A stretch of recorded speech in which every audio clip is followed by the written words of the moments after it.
Hello, writing community, and welcome to season 4 of the Writing Community Chat Show. It is fantastic to be back. And as you may have noticed, I am writing solo today, and that is no terrible thing. It's actually a good thing. And for most of you that are interacting with our social circles, so on Twitter, for example, you may very much have seen the reason why. And that is because Mr. Hooley, who is normally sat to my right, is actually currently looking after his little Levi at the moment, which is fantastic. And congratulations to Chris Hooley and Paige over little Levi, who looks fantastic. He was due a few days ago, but it overran and had to wait until the start of season 4 till Levi showed up. I believe he wanted to be hosting the show, but he's just too small, can't even speak yet. So he is fantastically being watched over by Paige and Chris Hooley. So congratulations, guys. Very proud for him to be welcomed to the show. So welcome, Levi. And also, I can't believe we're on season 4 and it's 2021, which is also crazy. But 2021, a lot of people kind of thought we'd be out the back of, or the other side of COVID, but it seems like we're even further deeply involved with it. But please don't stress about COVID, because let us be the distraction that you need, and let you be the distraction that we need, because we're making this show. So as long as we have each other and look after each other here, I think we'll all be fine. And we still got a great show. We've got a great show coming up. We've got the new writing community member, as always. We've got a different vibe going on season 4, kind of a spacey vibe. You may have seen the logo. And a different kind of beer sponsor today. So I'll get on with that. I'll stop rambling for you guys. So today's beer token book promotion is kind of a bit of a twist, because it's not a book, and because it's dry January. Yes, I said that. I'm not drinking alcohol this January, which is going to be a test, especially as it's my birthday in January, and I don't usually do this, but I'm going to go for it. Why not? So today's beer sponsor, if you see the bottom of your screen now, and I'll read out, is Connor the Greek, who is he's been on our show a few times, and he's running a podcast as well, and it's called The Story of a Storyteller. We all love to read, watch, and play stories, but you know, have you ever wondered about the people that those stories, who tell the stories? Join author Connor Bredin as he tells interviews, and I've messed that right up. Join author Connor Bredin as he interviews other storytellers, learning about their childhood challenges they've overcome and what brought them to the writing in the first place. He started season 2 on Monday this week, on the 4th, with David Ledinen. Said that wrong, probably. And every Monday after, he will continue to have shows with guests like Lale Love, Ross Young, and Dougie Brimson, and plenty more. I've been on the show. Mr. Hooley's been on the show, and you can check that out as well. Fantastic podcast to listen to, guys, as well. So please do check that out.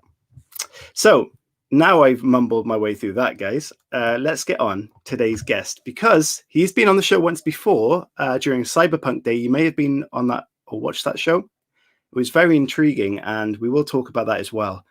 And I'm sure we'll get into the cyberpunk genre a little bit more, because this is kind of what his books are related to. So let's get him on.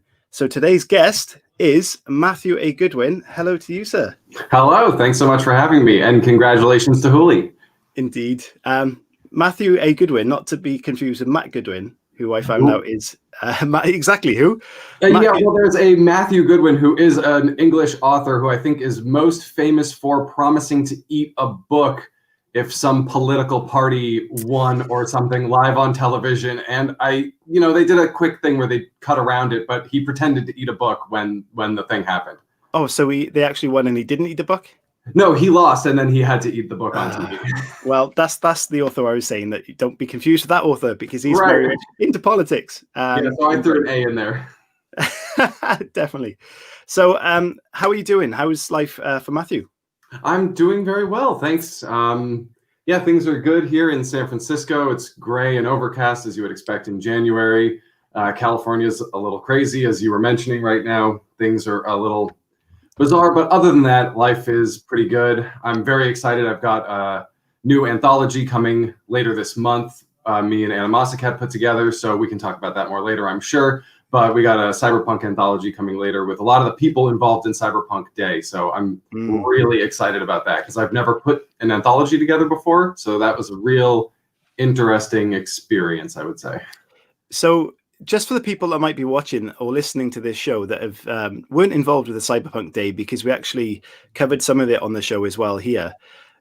Can you just explain what that was about and where that inspiration behind that came from? Because that, in my eyes, as someone who in the Twitter circle that I kind of spoke about, suddenly blossomed and just kind of exploded into the world. And it was all of a sudden Cyberpunk Day was everywhere and it was really exciting. And as someone who wasn't really into Cyberpunk, I was really drawn in. Well, that's really exciting to hear. That is obviously what we were going for. It all started really, the genesis is when, so friend of the show, Anna Masakat, and I sort of met on Twitter. The two of us really came together and started doing just a whole bunch of things. One of the first things we did was bring a cyberpunk indie author community together in the same way you brought the broader writing community together. We brought a very small group of people together and just started spitballing ideas, one of which was the anthology, and another of which was an idea that I had, which was Cyberpunk Day. We joked at the time that it was because I had heard that denim had its own day and thought if denim can have its own day, something as cool as Cyberpunk absolutely should. Definitely. I posted about it on Reddit, which is a very different community from Twitter, and it got a more tepid response. Some people sort of suggested that it went against the cyberpunk ethos to have a day. I take cyberpunk a little bit more lightheartedly. I don't take myself that seriously. So it was one of those things that I thought, well, what the hell, let's do it. So Anna and I brought a bunch of people together, and they all worked super tirelessly to make Cyberpunk Day happen. And so it was just a celebration of all things sort of high-tech, low life, which is, if you're going to boil Cyberpunk down into just a few words, that's going to be it. Definitely. Just one of the comments, Storytell Pod. Sorry, I can't spit my words out. Rocks. Connor lets me lick things. Halo. That's a fantastic podcast. And you didn't let me lick things when I was on the podcast. I'm just saying. Matthew, it sounds that was a very interesting aspect of Reddit, because I tried cracking into Reddit recently, and it kind of blows my mind because there's so many things you can do wrong on there, but also the interaction's very, very good as well. So what was your sort of reaction when they said it's kind of against the grain to sort of do a Cyberpunk Day? Did you feel an urge not to do it, or was it just like, no, I'm doing this? I sat back a little bit on that. Once I had made the post, I just sort of let the cyberpunk community on Reddit discuss it. I didn't really want to engage. You know, what I was doing was trying to pose a question. And so, of course, you know, somebody else came and said, look, this sounds like it's going to be a lot of fun. You know, so more people were interested than not interested. It was just that sort of initial reaction. But you're right, Reddit is a very interesting community. You know, you think about stories like The Martian, the writing of The Martian, where Andy Weir used Reddit to craft this hard science fiction story. So I think Reddit is a really, really cool place. But I also am just sort of scratching the surface of it. I'm learning a little bit, dipping my foot a little bit. Every post I make gets removed for some violation. I don't get it. Joanna Paulson, hello on the chat to everybody. She says, I want to know how he markets his book. Matthew markets his book. Book one in particular is ranking very, very well.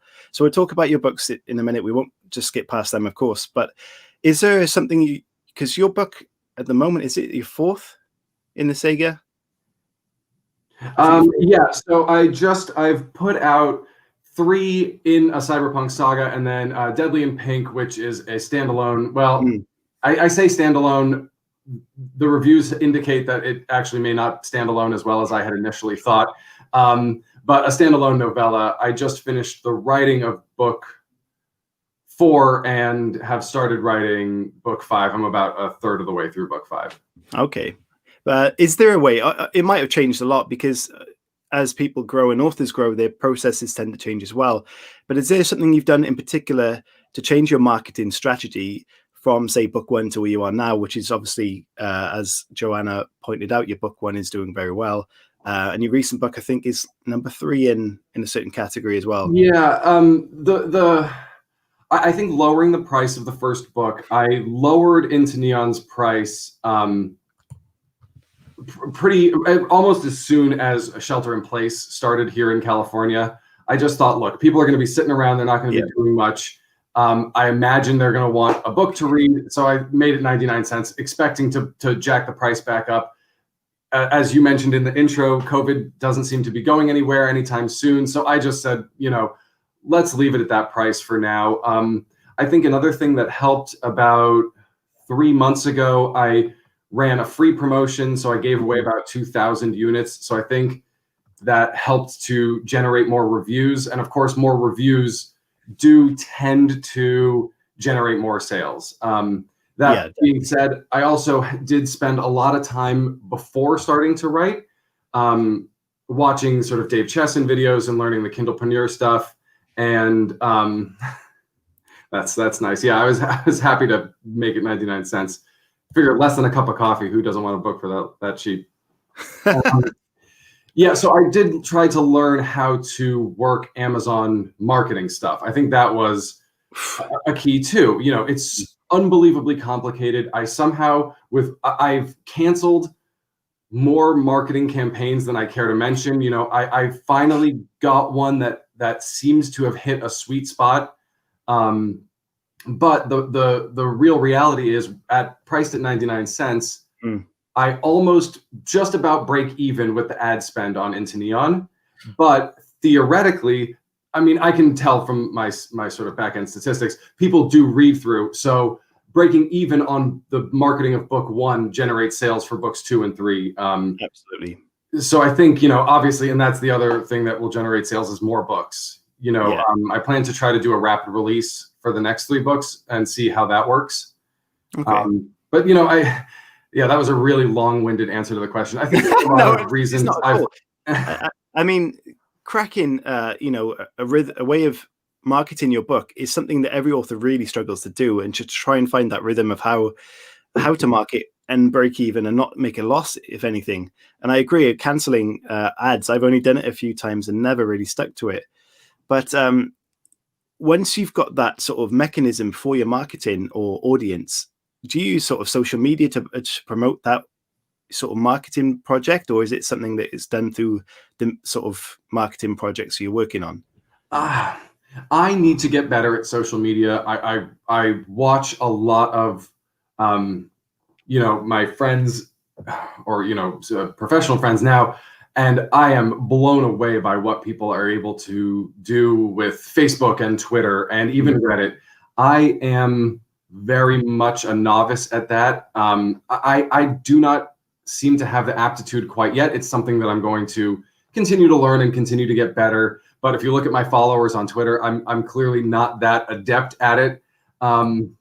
I have a pretty small community of followers on any of the social medias, but I try to do it as much as I can. Ultimately, with my Instagram, it's I really need to get better at advertising there. It's much more just me posting pictures of things that I think are cool, and much less the marketing side, which is stuff that I have to get better at. I think I would generate a lot more sales if I focused on Twitter and Instagram and Facebook. I know there are whole books about learning Facebook ads, but I don't know where people find the time. I will try to find the time.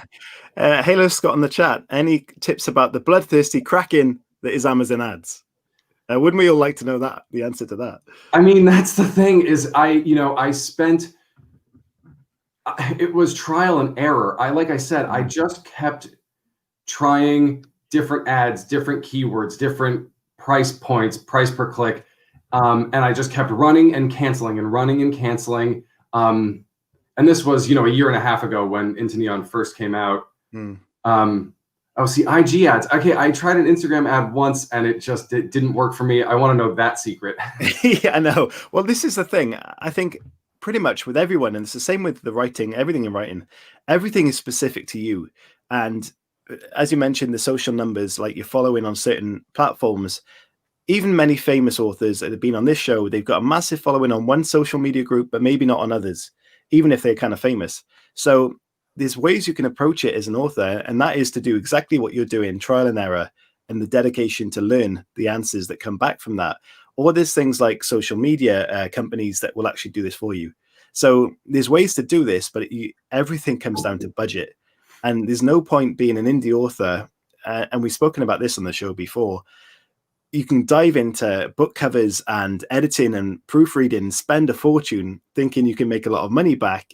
And in theory, like you spoke about earlier, it's a long game and you need to build up over that time. So perhaps really judge how much it's going to cost you to do certain things, and the same in the marketing game. So be cautious, I'd say, with that. Well, yeah, and I think that's true. And I think you're absolutely right. That's true of a lot of aspects of writing. I think I'm lucky, and I think there are probably a lot of the people in this writing community who are lucky that they want to learn, they're inspired to learn. I know that for some authors, doing anything except writing is just so laborious. I actually have found learning all of the other facets really fun and interesting and engaging. I mean, albeit a lot of work. So even though, Twitter and Instagram, like I said, I'm not good at yet, I am excited to eventually learn to use those things and sort of bring them all together to try to really, make a career of this. Absolutely. I'm just looking for a question from Anna Mosecat, who you were speaking about earlier that you've written with, and it has slipped me. But what we'll do is we'll talk about your books now, because we've just jumped across the whole sort of spectrum. So let's go back to basics. Everyone that's watching who doesn't know about Matthew Goodwin wants to know where the inspiration and drive came from to get you into writing in the first place, and what your inspirations were. Okay, great. Well, yeah, see, talking about this is great. I love talking about this. So I think like many authors, J.R.R. Tolkien was sort of the one of the bedrocks of my early education. When I was in elementary school, primary school, I found in the library a box of cassette tapes about yay big, about a foot big, and it was The Lord of the Rings in a wood box in cassettes. And finding that, it changed my life forever. I found that, and I was hooked on fantasy stories, fantasy storytelling in general. I became obsessed. And then as I got older, I discovered Sherlock Holmes, and that was another author. Conan Doyle was another author who just made me love reading. I think a lot of authors love reading first, of course, and then they start to transfer over. So for me, when I was 12, by the time I was 12, I wanted to write fantasy. So I started, I know, me too. I wish I still had it from the library. I started writing when I was 12. I created a fantasy empire called Thutopia, which I've now rebranded, and I actually wrote a novel in this world, which I'll get to in a bit. But so I started writing fantasy stories. I mean, basically, I was just pulling and copying from Warhammer and from Xanth and D&D and stuff like that. But I would just try to create stories. I loved playing Dungeons and Dragons. My poor brother had to sit in the back of the car, and I would just make him on long road trips play endlessly, without even a dice. I would just make him make decisions, and then I would make up whether or not he was successful. And then eventually, as time went on, I majored in creative writing in college, and I minored in philosophy. But the problem was I was too sensitive, I think. I did not like being critiqued. I did not like people reading my writing. So I majored in a thing that I was actually not prepared to do in the real world, which was problematic. So after college, I floundered around for a long time, and then I found another sort of passion-driven career, which I did for over a decade, which I was a zookeeper. So I worked with wildlife for a very, very long time. And I'll tell you, getting physically run over by a giraffe will toughen you up enough to withstand an Amazon review. Wow. So, yeah. So I did that for quite a long time.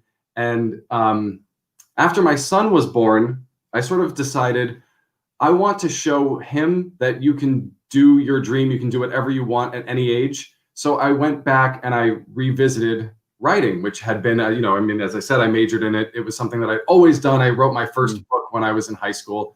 But I just had put to the side, and I realized, okay, now I think I have a thick enough skin that I can put a book out there. And So I started by writing a fantasy novel, as I said, in Thutopia, which is I changed the name of because I didn't like Utopia being in there. It was a little too much like a 12-year-old created it. So I decided to write this fantasy novel. I wrote a fantasy novel, and then I wrote half of a second one during NaNoWriMo. So I wrote 30,000 words in November, and then I thought to myself that December, if I have to look at another elf or dwarf again, I'm going to jump off a bridge.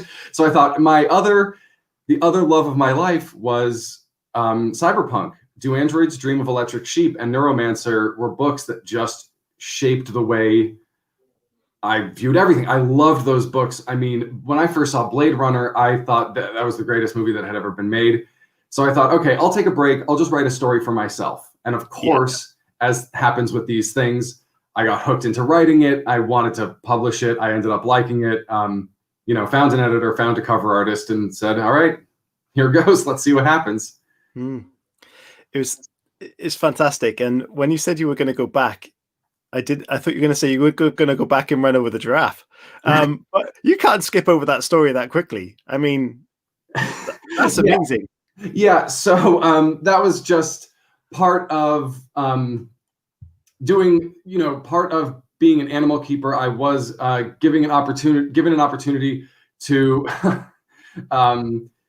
go to Africa, and I ran into the head of the Giraffe Conservation Foundation, who I had actually met at my work through the zoo, and he invited me to participate in some wild capture and relocation of giraffes to help move them from the national park that they were in to they were the first giraffes going to this other national park in Malawi to help sort of build the species up. It's broadly all just conservation efforts. You have to take these very limited numbers of species, put them in separate places so that each population will breed up. We're talking about the long game. Conservation is definitely the long game. But so at one point, without getting too deep into it, at one point I was holding 2 ropes with 2 different giraffes on either ends through the African bush with the help of obviously many guides and many other people who were helping with the work.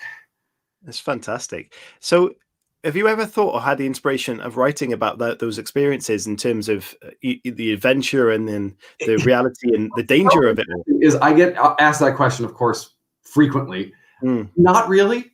I have for whatever reason, I have so little interest in the nonfiction part of it. I know I've lived an interesting enough life that I think these stories would be cool to tell. I love telling them, but for me, when I want to sit down and write, the writing itself is also a form of escapism. Yes. In addition to the reading. So for me, I like creating the story, creating a world, doing that whole thing. Maybe one day, who knows what the future will hold. Maybe one day I will end up writing that. But for now, it's just I'd prefer to go into some world so different from ours. Yeah.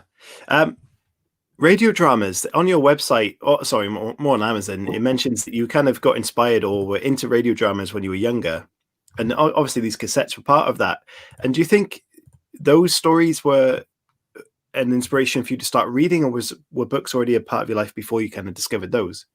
It was a bit of both, but I think the radio dramas actually did get me to want to read more. In addition to the Hobbit and the Lord of the Rings cassettes, I did also have Sherlock Holmes cassettes. I think my parents got me sort of a classic fiction with a bunch of cassettes of sort of famous older stories that got me into sort of more classic literature. And then, of course, as a burgeoning nerd, I had the Empire Strikes Back cassette tape, and Mark Hamill was actually in it. And so it was a radio drama, and it had Anthony Daniels, of course, Harrison Ford was too cool for that. But it had a couple of the actual actors from the movies, and I could just listen to that all the time, every minute of the day. If I could listen to, if I could be with Star Wars, even when I wasn't sitting in front of the TV, I was happy as a pig in plop. Sorry, just trying to read some of the questions coming in, and there's some random ones. So let's talk very quickly about your book before we move on to some of these random questions, because we'll get lost. We'll get lost in these anyway. So I want to read a review for your latest book, and you mentioned this is the standalone one, right? The most recent book, Digital Walls, is the most recent book. So that would be book 3 in the series. Deadly in Pink is the standalone. Right. Okay. This is the late. I'm sure this is the latest one, but there's a review. So, okay, Into Neon. Which one is this? Yeah, Into Neon is the first book. Okay, the first book. Okay, this is the one that someone mentioned was doing well. But Into Neon has all the marks of a cliched cyberpunk story: evil corporations, gritty locals, weird characters, dystopian noir, and the list goes on. However, from page 1, the story grabs you and never lets you go. While the book does feature the above attributes, it uses them in a way that is novel and fresh. I found myself refreshed and delighted. And it keeps going on. The story is engaging and original while also moving at a fast pace. Into Neon does an admirable job of creating a strong mood that every cyberpunk story needs. I think that as a book in a cyberpunk genre is a very, very powerful review. And why do you think that sort of review has happened for your book? How have you made something in a genre that is kind of quite a narrow kind of niche? How have you made it so unique and standalone from everything else that's in the charts? Yeah, well, cyberpunk is largely a very serious genre.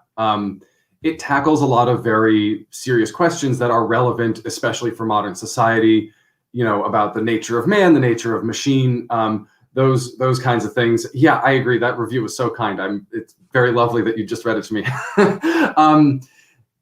I think what I was trying to do, as I sort of mentioned earlier, I'm not all that serious. I love cyberpunk and I love the serious movies and books, but that's not what I wanted to write. Yeah.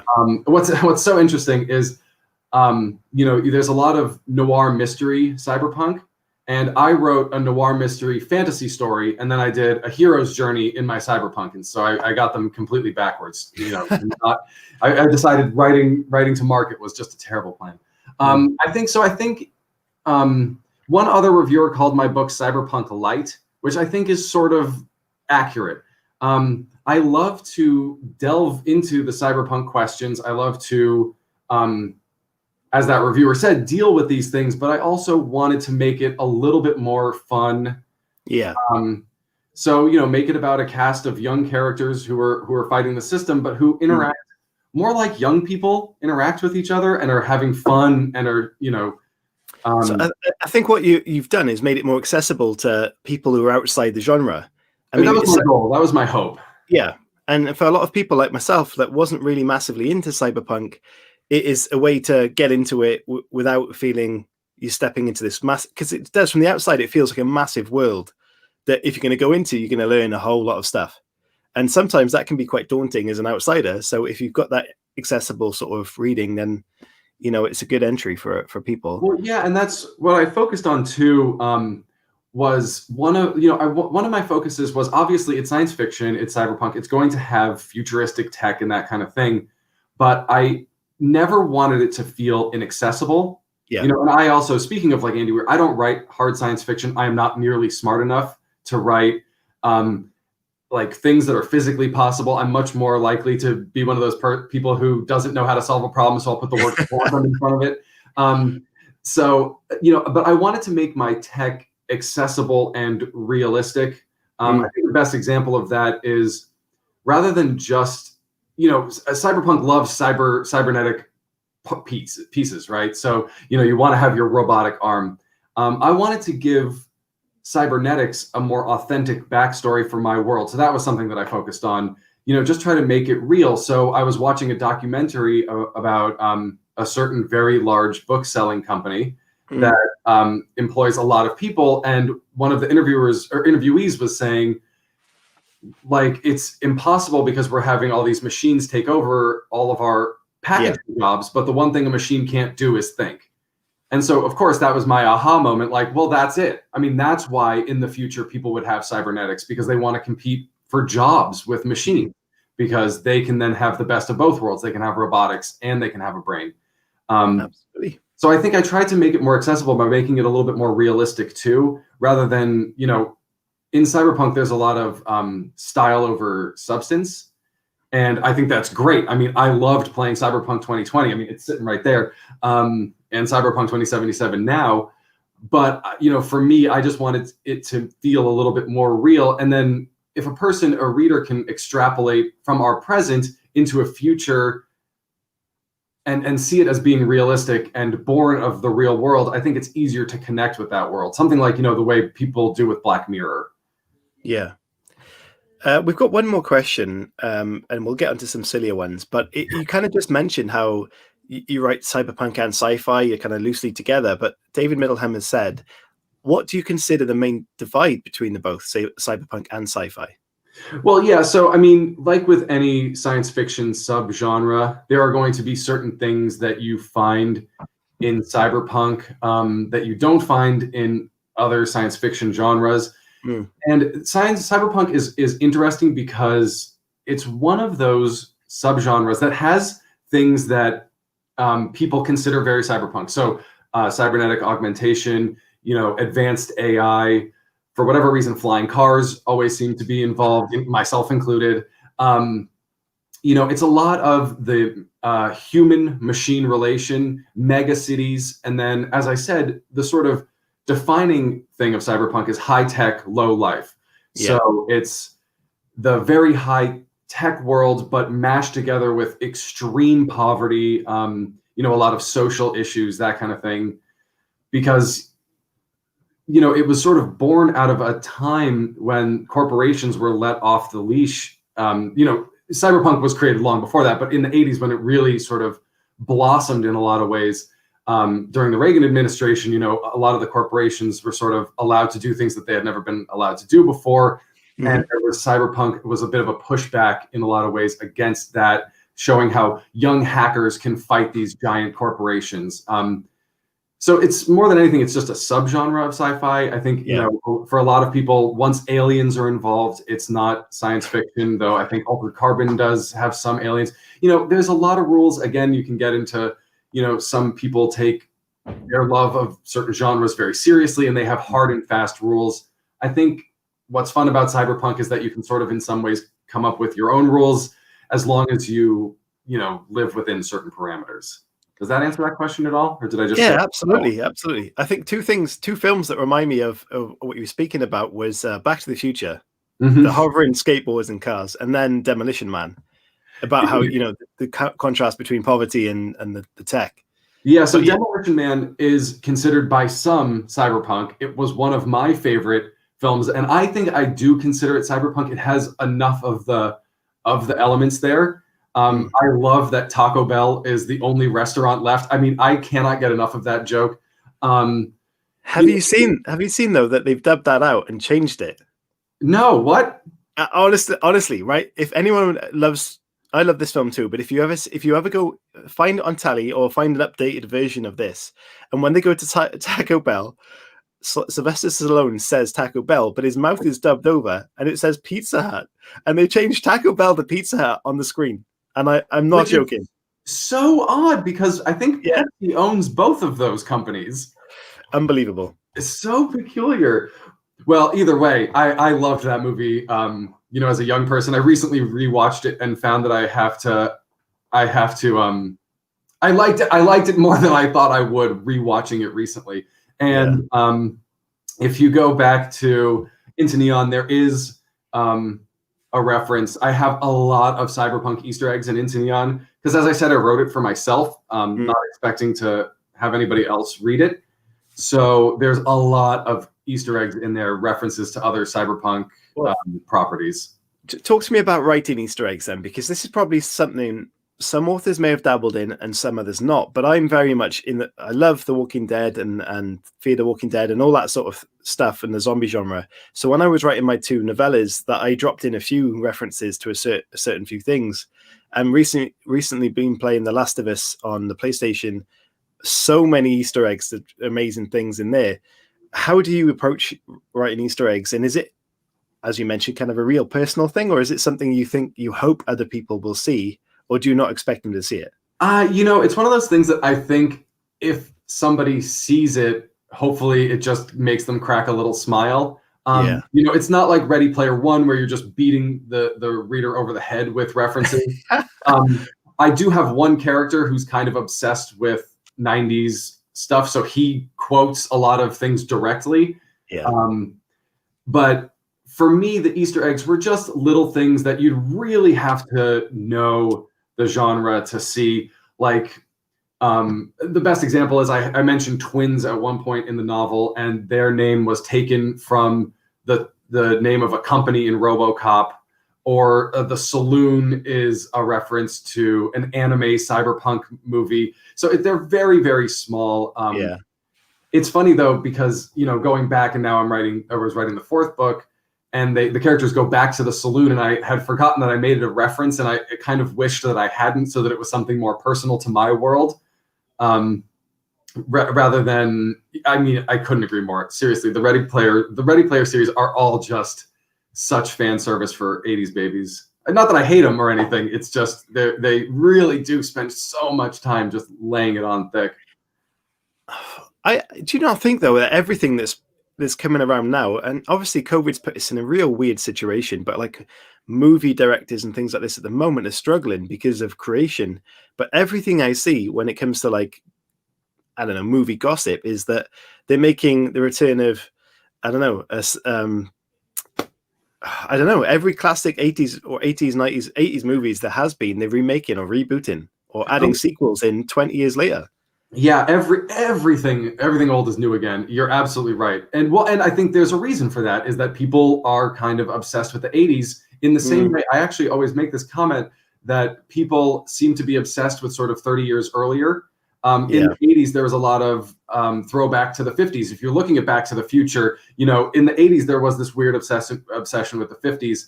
And it seems to be now we're obsessed with the 80s in the way they were with the 50s. So I think there is definitely something to that, where I think everything is going to get remade because, for as much as we like to make fun of it, the reason these things are getting remade is because people want it.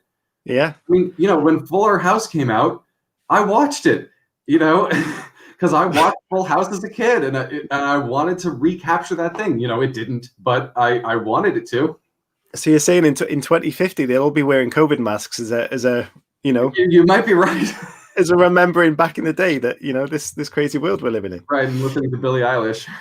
Yeah, definitely. Okay, so another thing I took off Amazon, and I just want to ask you this: there are 3 things that you like, but if you had to keep 2 of them and get rid of them, which 2 would you keep? So, spaceships, dragons, and adventures. You had to ditch one of those things. Oh man, I have to ditch one of them. Yeah. Well, right now, because I've been spending so much time in science fiction, I guess I would ditch dragons, because you need adventures for everything. But man, I love dragons and adventures and spaceships. Since I'm writing Cyberpunk, I actually don't really do much with spaceships either. Oh man, well, you could ditch the spaceship and fly on the dragon, right? Hey, now you're talking. Although you couldn't, you need a mask on. But dragons. Maybe we do away with the spaceships and I just fly through space on a dragon.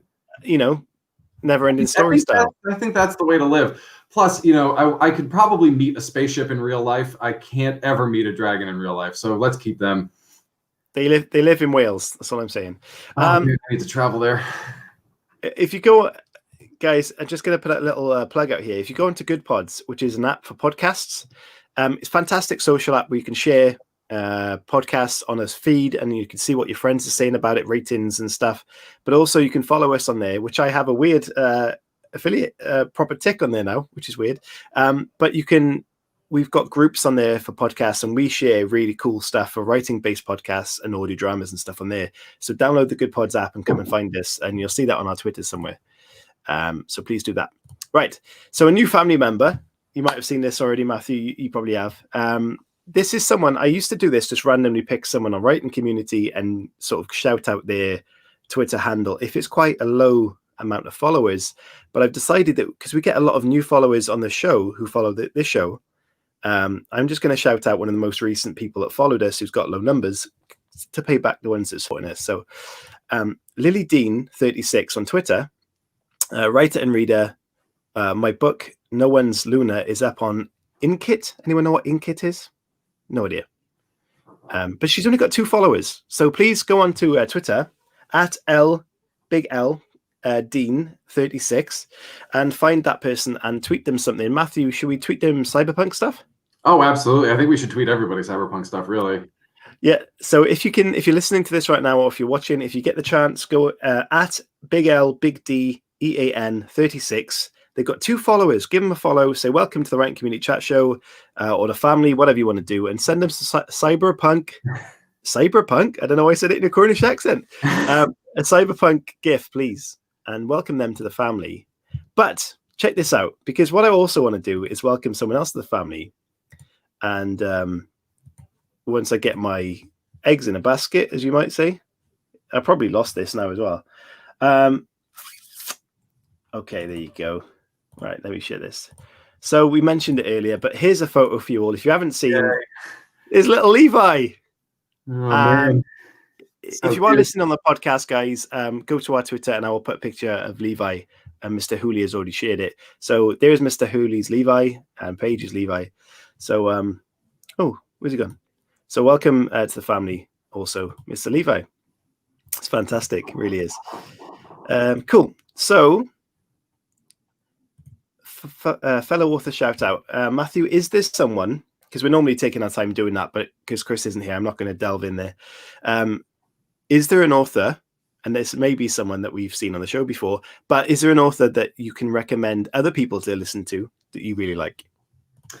Well, I mean, since I've said Anna like 22 times on this, I think we can already assume that anybody who's listening to this has probably heard of her. So let's go with Elias J. Hurst, who is somebody who has been a fellow author who has been working with me on Cyberpunk Day a huge amount. He helped design our entire website. He has a Cyberpunk series, with the first book being Europa. So I would say let's go all follow him and hear what he has to say. That's going to be my shout out for right now. Fantastic. One more little plug. This isn't annoying. Actually, this is something very useful for the people that listen to this show. The Page Turner Awards is someone that reached out to us and has kind of made a connection with us because they believe in what we're doing with the community and they have very much the same goals.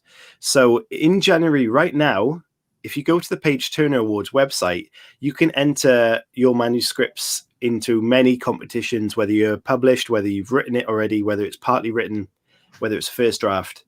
And there's a million different categories with great prizes, like, mentoring, writing mentorships, sponsors. It's incredible to be able to enter these things without paying for the first thing. And even if it's not finished, they can read what you've got to offer and see if they can work with you, sort of thing. So for an indie author, if you're listening to the show and you've got work that's due out, or you're not sure what to do with it, or if you've got something polished and you think is worth an entry into something bigger, got some great prizes on there that can help you. And all the prizes are aimed to develop your career. So they're not just there to say, oh, you're doing well, here's a bit of a cash or whatever. It is for career development. So if you're ready to take the next step, check them out. And if you do submit, or they speak to them, or just reference that we've spoken to them, we directed them. We're not going to get anything from it, just the fact that we're helping them out. But it is something that will help you guys. So check that out, and it's well worth doing. Yeah, that sounds like a great resource. I mean, starting out as an indie really is just so brutal. I kind of wish I had found this earlier in my career. There are so many good resources out there, and it really is, if you can find those resources when you're just starting out, I think you could really make a hard thing a lot easier. I believe that, absolutely. And that's the whole reason why, again, our website, the writingcommunitychatshow.com, plugging everything today, it's had a bit more updating, but there's a community section on there, but also author services. And there's certain things on there like this, and some people that can do proofreading for you if you want it. There's not much on there. And if you want to promote something on there, just get in touch. But Matthew's absolutely right. It's a brutal game. And so many of us go through the same thing of blindly trying to research everything when people have already been there and done it and got a lot of answers ready. So just use this community and reach out and ask people. If you are not directly in this circle of people that chat on here, any of them will stop and give you the time and help you. So just ask them. It's a fantastic community, so use it. Okay, we got some random questions from the community, writing community question time. Are you ready for these? Well, let's find out. Yeah, we're going to get there. So at CM Ramsberg, for the first time in my entire life, I'm struggling to question if I should give up writing, and I don't like these thoughts. First of all, I'd say that I imagine most authors will go through this stage in life. Have you experienced anything like this, Matthew? Yeah, of course. And I think, there's a lot of imposter syndrome. There's a lot of difficulties when you're starting or doing any artistic endeavor. I mean, you're talking about something that comes from within, and you want it to be something, and sometimes it isn't, or for whatever reason you can, get in your own head or start spinning. And I think it's absolutely something that just sort of happens to every artist on every level. But what I think the best advice that I would give to this person is just, don't give up, don't ever stop writing. But if you do need to take a break, reading. I always felt that reading was a great way to break the logjam if I'm experiencing something difficult. And if another great idea sometimes for me, reading out of genre. Yeah. Switch it up. Like, I have a very specific taste in what I like to read. So get out of there, get out of your head, get out of whatever you feel like you're sort of mired in, and just get out of there and go, read something completely different. Like, I read Where the Crawdads Sing not that long ago, and it was completely out of genre for me. I'm happy I did. I didn't love the book as much as literally everybody on earth seems to, but I was really happy that I did it. But I mean, those thoughts are inevitable. I think with anything hard in life, just sit with those thoughts, but don't let them overwhelm you. Feel them. Don't allow yourself to feel those feelings, but then, like with anything hard, just start to grow and turn the page. And, everybody is strong enough to pull themselves out of just about anything, I've found. I agree. There's some fantastic comments coming in. Never give up. I have these feelings too sometimes. They remind myself that I love writing. It's the marketing I don't like. And breaks are good, they're healthy. I agree with that 100%, that if you are stuck in this mindset and it's kind of a dark mindset, sometimes the hardest thing is to forget about that mindset, but you need to kind of step away from that. And like Matthew said, that perhaps leaving your writing, if you're not enjoying it at any stage, perhaps leave it and just take a break, get into a different world, like you said, and just forget about it. And that inspiration might jump back at you. But if you just stay working on something that you're not enjoying, that gets more and more frustrating, the deeper you dig that rabbit hole, the harder it will be to want to go back to it. And I think one of our previous guests, and I can't remember who that was, said randomly, when you're doing really well at writing, that's the time to give up till the next day.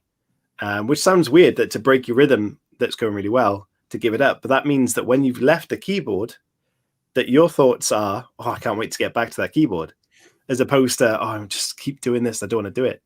So perhaps, take a break, and like everyone said, just distract. For myself, when COVID started, I was having a really hard time writing my Cyberpunk series. It just, I didn't want to be in so dark a world when the world felt so dark. And I don't know if anybody saw pictures of what San Francisco was like over the summer, but it was literally orange from all of the wildfires. It looked like Blade Runner 2049. And so I needed that break. And so I just started writing a complete side story that I have no intention of ever publishing, like the way that Into Neon was born. I just needed a break. And I'll tell you, just writing something completely different, it also helped to sort of dislodge that sense. So I think there are a lot of strategies, as you said, for sort of getting out of that rhythm, out of that funk. Vince said, once you learn to read, you'll be forever free. Frederick Douglass. Ooh, that's good. It is good. It's good. Yeah, so I agree with you. And do you know what? When I did a film review a month or so ago, and it was I can't remember, Songbird, and it was about lockdown and like an extreme version of lockdown. And it was like by Michael Bay and all these big people. And I just couldn't believe it. And I did the review out of pure curiosity. But I'm so glad they did it, and I warned everyone, just don't bother watching it because it is so. No one wants to watch that. I don't think even after this, as a nostalgia thing, anyone's going to want to watch it because it is so much about all the things that are kind of rubbish right now. Well, it was funny. I guess I was hearing on some writing forum that sales of pandemic things skyrocketed in March, and then by April, basically kind of tanked.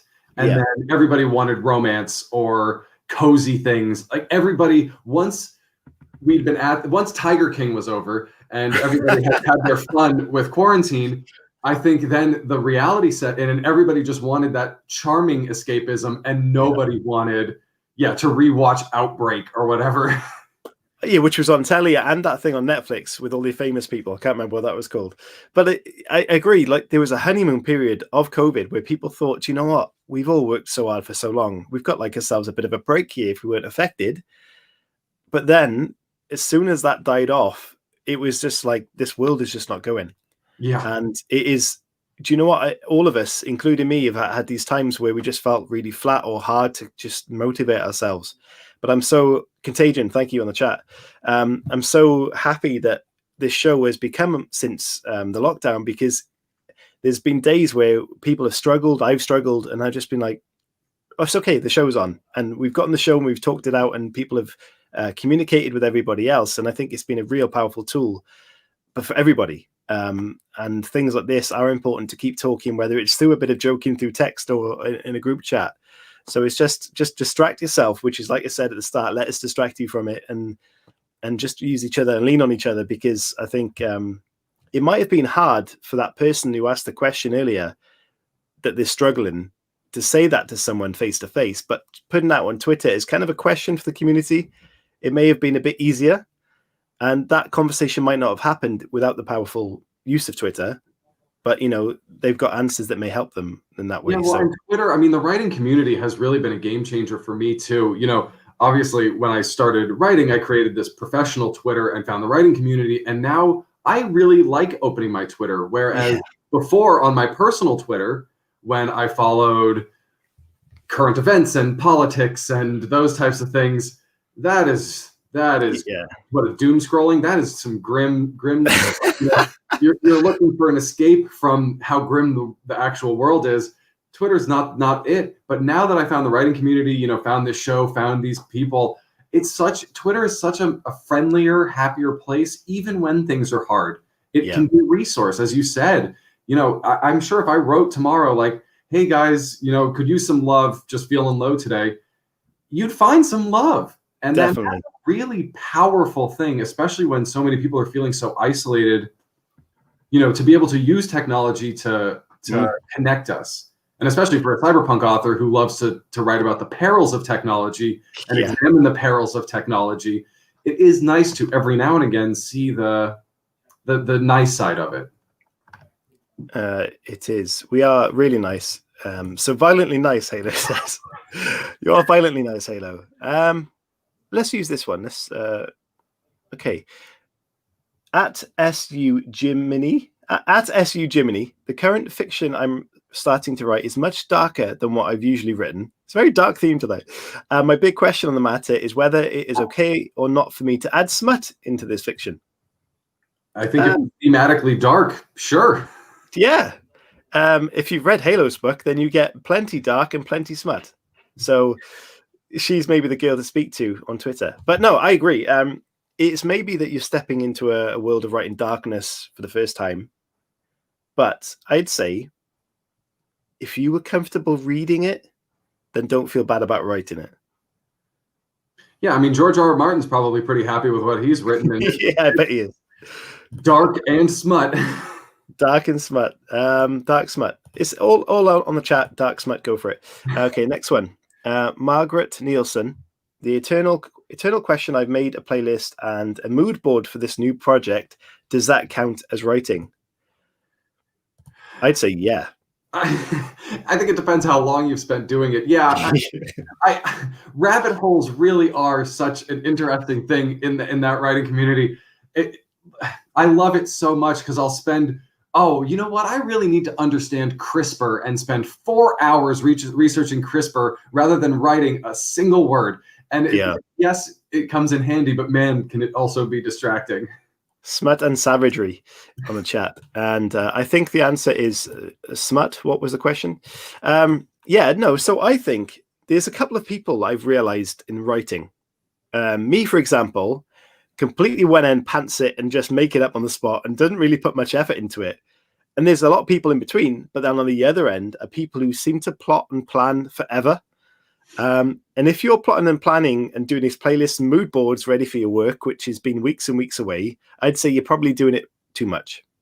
A playlist I've used, definitely. Mood board, not so much. But if you do this like a week before and this is part of your process, then absolutely, why not? I think I'll admit, I mean, I have, for fantasy writing, I had a playlist too, though I've come to realize absolute silence is much more to my taste. Oh, I don't know about that for me. I need I recently found I listened to the same playlist like through 2 of my novels, but then when I got to my recent one, the Sound of Rain and Thunder playlist was really helpful. It really put me in the dark. Everything I thought of was like, ooh. And that sounds really weird, but that's what it felt like. That's the great thing about those playlists. I have one for my Cyberpunk, which I'll listen to while I'm crafting the story in my head. But while I'm actually writing words, I guess I'm one of those people. I don't like even just sounds. I can't do it. Well, it's very specific. There's certain types of music that will stress me out and I can't concentrate, and certain music that really gets me going. So perhaps have a play around. Blink Drive, I'm a playlister for sure. Joanna Paulson says she lists absolute silence. Chelsea says, I use vision boards on Pinterest for my ideas, so I count that as writing. Yeah, well, and I think that's a fair point. I think if you're storyboarding and outlining, that absolutely is writing. Because you're crafting the story before the actual sitting down to write part, which is as important. For people who are really, really fast writers, the key always seems to be heavy outlines, and so if you spend time on the front end doing that, that's absolutely writing. Yeah, I agree. There's a lot of writers, I think Stephen King is one who said you've got to just use your mind without writing or planning and plotting. Just use your mind to develop these stories. There's a few people on the chats have got lots of different opinions there. Music, I guess, figure it out for what you like to do. Last question. I just opened this question to the Cyberpunk author community that I created, and just like here, everybody there's a lot of differing opinions. I think absolutely. Much like creating any art, it's just going to be to any single person's own taste. There's one more question from the actual community I've got. If you guys have got questions you want to send in, maybe some silly ones, Halo, I know you like them. So Melina, author on Twitter, I started writing again, and in an hour, I'm exhausted. Maybe just take my holiday time off work and do nothing to rest, or not to rest. That is the question. Kind of same as earlier, I think, that you just maybe have a step back and refocus. Yeah, and if you can find a way to continue stretching your creative muscles, but not in a way that feels counterproductive or feels like you're forcing it. I think just turning on Netflix and completely zoning out, while really lovely sometimes, isn't the most helpful for productivity. Well, maybe that's where I'm going wrong then. I know. I don't know. Once the kid goes to bed, I'm pretty much a zombie, I have to say. Do you know what I've struggled recently? Because Amazon, when they release a series, just go bang, there's a series. I think Netflix do the same. So recently, Vikings has come back on last season. So they just go, there you go, and whatever plans you did have are now gone for the next week. Yeah, well, that is a fair point. The binging really is it can be so disastrous, but man, it's good. Just one more episode. We've been rewatching, and I think it's becoming sort of a comfort food during all the COVID stuff. I think we're maybe on our 3rd or 4th watch through of Schitt's Creek. I still never seen this. I still haven't seen it. So good. I'll have to get on that. Yeah, well, it's sort of that best in show Eugene Levy, Catherine O'Hara vibe, even though it was created by Eugene Levy's son. I've heard a lot of good things about it. Chelsea's gone for the all classic WCCS classic debate question: pineapple on pizza. Yeah, it's funny. I I thought about this question before coming on this show. I'm the most disappointing answer. It's fine. Yeah. I don't have a strong opinion. Look, if I'm faced with if pineapple's on a pizza, I'm gonna eat it. I love pineapple. I love pizza. I don't dislike it as vehemently as some people do, but I'm also not particularly passionate about it. Pesto on pizza is one of those ones that I thought was going to be terrible, and once I had it, I'm like, man, I wish that I had that more often. As another sort of weird one, but yeah, I expected this question, but man, oh man, am I the most disappointing answer? I just kind of think it's fine. I agree. We got a great question from Halo, of course. If you had to sleep in the carcass of an animal overnight, what animal would you choose and why? A tauntaun. What is a tauntaun? What? What? I have no idea what a tauntaun is. What is that? Okay, well, it's a fictional character from a universe known as Star Wars. Is it? And oh yes, I do know this thing. Sorry, I'm terrible with names. I was just making a joke because they cut it open and crawl inside and stay overnight. I mean, you just want something spacious, I guess. Though, on a serious note, as somebody who's had to, as somebody who has actually had to be a part of animal necropsies, the real reality of cutting an animal open, it is not pleasant. It smells like nothing you've ever experienced in your life, I'll tell you. Well, I've seen Bear Grylls do it, but he does drink pee out of elephant dung. So right, yeah, he and I are on different planes. When I did it, I was in full wet gear, full rain gear. He really wasn't. Yeah, great answer. Star Wars, perfect answer. Perfect answer. Well done. Elephant carcass. I mean, it's spacious. That's what you got going for you with the elephant. You build a little house out of that. Yep. I think I'm behind on Star Wars. I'm not behind on Star Wars. I've watched them many times. I'm just terrible with names. Any names. Literally, I'll forget someone's name 2 seconds after they tell me it, and it takes me ages to remember. A hippo, a luck dragon. Don't you hurt Falcor? Yeah, Falcor's a pretty good one. He's quite fluffy. See, I remember that one. Don't know. Okay, good question. That was a fun question. That was. Any more? There are hippo spray or giraffe knocking over. What? Yeah, I've been a party to both of those. Which one was worse? Yeah, so neither are particularly pleasant. Yeah. The hippo spray doesn't leave as lasting a mark, but in the moment, it is real foul. So, as somebody who's had to clean the spray off of the roof of a building, I'll tell you that's not particularly pleasant either, and not quite. Hippos can spray their dung. A male hippo can spray their dung using the force of their pee. So they swish their tail as they pee and poo simultaneously. Isn't this exactly what you expected to talk about on the writing community chat? I think you've explored the idea that working with animals isn't as glamorous as it might seem. It is in no way as glamorous. It's 9 hours of picking up feces. Sounds fantastic. I'm jealous. I'm going to put that in there, hopefully to make it sound wrong, but it's probably actually to what that was. Yes, cool. Right. So if you fancy another therapy session, please visit next week and we can do it all again. Wow. We've had some good questions on there, and there have been some dark ones, but in seriousness, it is January in 2021, and we are in the midst of a shitty time. And if you do need to speak, even if it's on Twitter or reach out to any of us, please do. We've got a lot of good shows coming up, and we've got a big guest coming up at the end of this month. I can't wait to interview that person and tell you who it is, but I'm not going to do that just yet. Oh, rude. It is rude, but why not? We'll bated breath. I wouldn't hold your breath that long, because I think by the end of January you might not make it. You haven't read book 4. What is this about? And already scared of you. See, this is when the comments are so chatty. I get lost in the conversation, but it's all fine. Such a tease indeed. Anyway, did you have a fantastic Christmas? Yeah, I sure did. It's funny. I've always I was raised Jewish, so I was always super excited for Christmas. The first time when I met my wife and we first got a Christmas tree, it was like Christmas morning for me. And so I've always been kind of obsessed with it because I didn't have it as a kid. Yeah. But man, oh man, I'll tell you, now having Christmas with a kid, and he's 3.5, so what a game changer. Because last year he was kind of pulling at the presents and he kind of got it. This year he got it.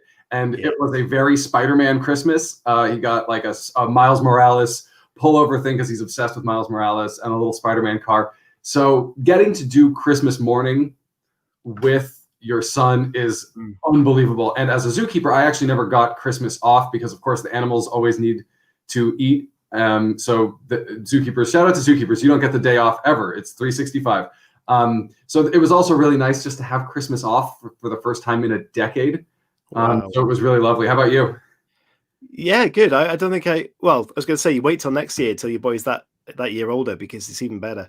Yeah, it was fantastic, and we had a good New Year's. But the only problem is I got way too drunk on New Year's Eve, so the entire couple of days afterwards was a wipeout. It just wasted some days, but I can't complain. You mean time off and time with the family is the important thing, isn't it? So hopefully you all had the same. And what can I say? Such a tease, Agate. It's a he. The guest is a he. He's well known. That's all I can say, which is cool for the show.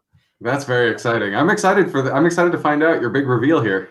Yeah, well, this is kind of crazy that we're in season 4, and now we can say that the show started last year, and it very nearly is a year old, which is kind of crazy to think that this show is grown up. This is stimulating, says Halo. Come on, Joanna says. Now they're just mad at you. Halo says, I had a hangover that made me regret existing. That was the exact type of hangover that I did have, Halo. Well, you said that it was days. Days. You're good and hungover if you're out of commission for days. The next day, I was just horrendous. It didn't feel good at all. And the day after, I felt like a normal hangover. It was terrible. Oh, that's fun. Yeah, New Year's for me was we watched the BBC countdown so that we could put our kid to bed early, tried valiantly, and went to bed at 10:15. Oh, wow. Yeah, I wish I had.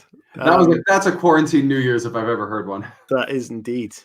If you got any good quarantine stories, guys, send them in. We'll talk about them on Friday's show. Why not? I don't know. It's not Neil Gaiman, even though that would be fantastic, because I'm still trying to get through. I say trying to get through, that sounds disrespectful. I'm not being. The Sandman, which his voice in is fantastic. It is incredible. It just sounds unbelievable. As well as, I can't remember his name. The guy who's in Glass and other things. James McAvoy voices in it as well. And he sounds fantastic. Vince Stevenson said, I went on red wine diet and lost 3 weeks. Okay. That's a good way to get to your holidays. Yeah, your time will disappear right quick like that. Is it Nick Cage? No, it's not. He is not on social media, because I would have nagged him by now. I'm sure you can find him in the streets somewhere. I'm pretty excited for his new Netflix show where it's just him talking about swearing. It's going to be interesting. There's a new Black Mirror comedy thing. Has anyone watched that yet? I did. It was interesting. It's weird because it's almost too close to home. It was funny. I thought Lisa Kudrow was a particular standout, and then what's her name, who played the Queen, was really great as well. Hugh Grant's character I found to be a little inconsistent, but when all was said and done, I was really happy I watched it. It wasn't funny. It was like a wow, this year was horrible. That's really funny. That's not what I was expecting. Oh, well. No, it's not Morgan Freeman. That would also be amazing. Did you know Morgan Freeman's 82? I did not. Isn't that incredible? I assume it's an author who we know. Oh, yeah. Anyway, stop guessing. This is not right. Anyway, so what we'll do is we'll wrap up the show. But just before we do, Matthew, where can people find your work Is there a website or is it Amazon? Yeah, and of course I didn't spend nearly enough time promoting the anthology, but if you want us 10 minutes, well, we can I mean, ultimately, it's Anna and myself, as I said, we found a bunch of really great authors who've written some really, really cool stories. Of course, I've had the pleasure of reading all of them. They're really cool. They're very diverse, but all very cyberpunk. We have 15 authors all together, so it's really cool and very various levels of sort of in the authorship career, which is pretty cool too. I'm just really excited to be a part of that. We got merch for it, which you can actually get if you follow Cyberpunk Day. You can go find Neo Cyberpunk is the name of the new anthology. You can find merch for that there, and a Cyberpunk Day merch if you want to support Cyberpunk Day, because we have incurred a couple of costs setting things up, as I'm sure you're familiar with. So if you want to support Cyberpunk Day, we just set up a Patreon we set up a Patreon for Cyberpunk Day, so you can do that. For me, myself, I'm Thuto World, THUTO World on everything. You can find me on Xbox or PSN or Twitch, though I've never Twitch streamed. I'm on Twitter, Instagram, Facebook, anything you could possibly want. I'm on LinkedIn again. I don't do anything on there either, but I went and grabbed my brand on everything. I've done exactly the same. I got so many, like Pinterest, all that. I don't use it. Yeah. Pinterest. That's okay. Yeah, you can find me on there. It's one of those things. So I own my brand, but I'm really most active on Instagram and Twitter. Really, Instagram is much more if you want to just sort of see pictures from my real life, and occasionally me reminding you that I also write books. And Twitter is a lot of me retweeting fun things from my cyberpunk friends, and trying to stay involved in the writing community. Thutoworlds.com is where you can. Oh yeah, so I meant to. I talked about it with Chris before, but yes. So special. Oh no, that's not how cameras work. There you go. It's hard work. That was for Cyberpunk Day, because we featured. You had a 24-hour marathon, right? We did. We featured Cyberpunk Day for an hour, and I whipped up a very quick T-shirt for them, and I said I'll improve it, but they like, that's fine. And Matthews was very generous to buy one, and we do have merch as well for other things. But he was very generous and went and bought one, which is fantastic, and he's wearing it on the show. Which is well, and if you scroll through my Instagram, you'll find me wearing it in Yosemite when I did some traveling not that long ago. I wanted to. Oh, I did see that. Day and the podcast on out in the open world. Is Cyberpunk going to be an annual event? Oh, absolutely, yeah. So we are already starting to ramp up, think about what we're going to do next year. So in addition to going and finding any of my stuff, if you go to cyberpunkday.com, you can get a lot of great cyberpunk recommendations there. A bunch of the authors who contributed to the Neo Cyberpunk anthology have written recommendations for maybe sort of lesser known cyberpunk things. So if you want something that isn't Blade Runner or The Matrix, if you want to do a bit of a deeper dive, we also, one of my favorite contributors is a doctor who wrote their thesis on William Gibson. So she contributed a little bit to our site. So, there's a lot of really great cyberpunk resources. Absolutely. We're going to do it October 10th.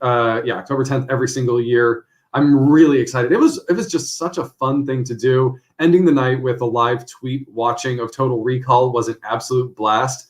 The only hard part is that certain people are in parts of the world where it's 1 or 2 in the morning when we do things like that. But it was really fun.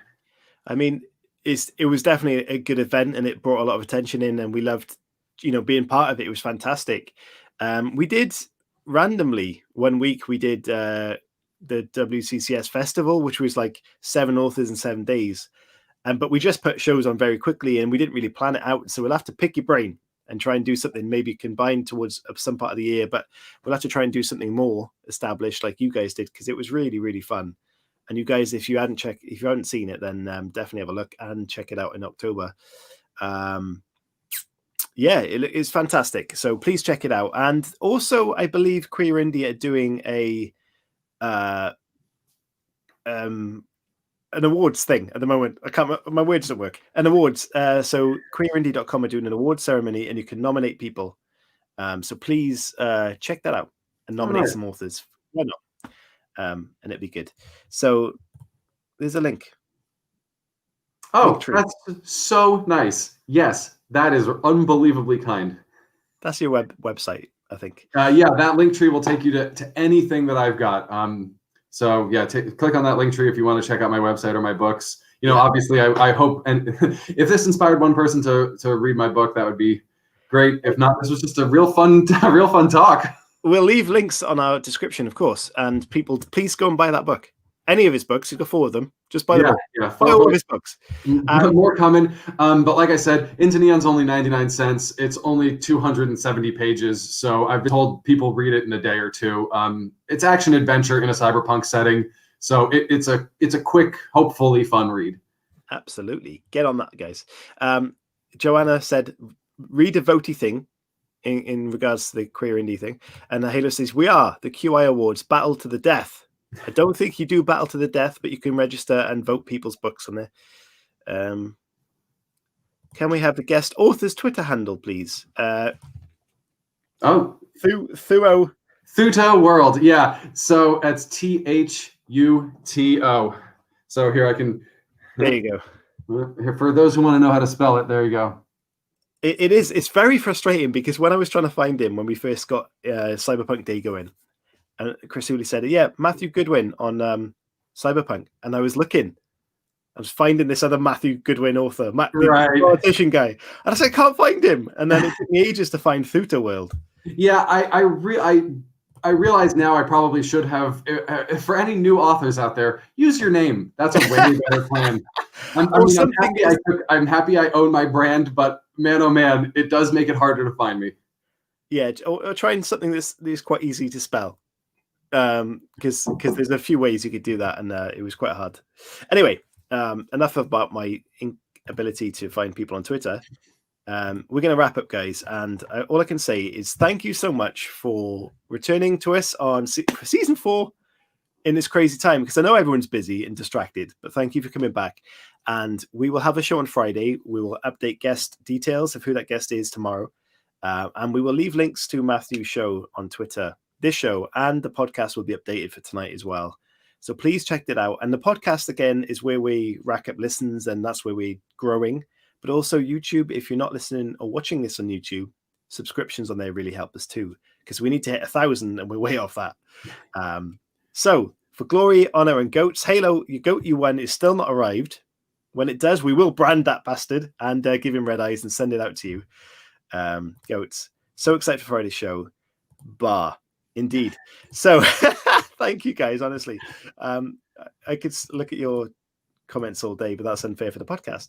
So what we'll do is we'll say goodbye, and me and Matthew will have a quick chat afterwards and to finish the show off. But for all you guys, I hope you've had a fantastic Christmas and New Year's, and I can't wait to see what this year's got in store, including the sheep shearing, which I've had pre-confirmation that is going to happen if COVID allows. So we will see. You guys may have had your wish that I will be shearing a sheep live, but we will see. So thank you, guys, and we will see you Friday. Thank you, Matthew. Yeah, thanks, everyone. Cheers, guys. Thank you.